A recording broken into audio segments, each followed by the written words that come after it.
Champions লিগে জমজমাট এক রাত কাটালো ফুটবল ভক্তরা। ইউসিএলের ম্যাচে বেনফিকার বিপক্ষে 5-4 গোলের রোমাঞ্চে ম্যাচ জিতল বার্সেলোনা। এতে শেষ 16 নিশ্চিত করেছে হ্যান্সি ফ্লিকের শিষ্যরা।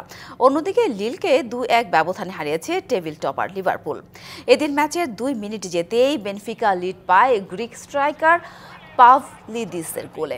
ম্যাচের 11 মিনিটে টমাস আরাউজো আলেন্ডাজো বলদেকে ফাউল করলে পেনাল্টি পেলে রবার্ট লেভানডস্কি গোল করে বার্সাকে সমতায় ফেরান।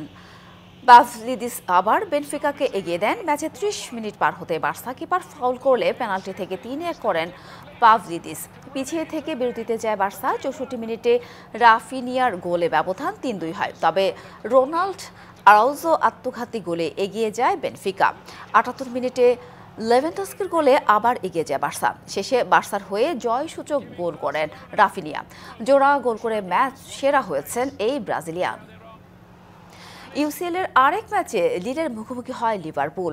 এদিন ম্যাচের 34 মিনিটে গোল করে লিভারপুলকে লিড এনে দেন মোহাম্মদ সালাহ। 1-0 গোলে এগিয়ে থেকে বিরতিতে যায় দ্য রেডস।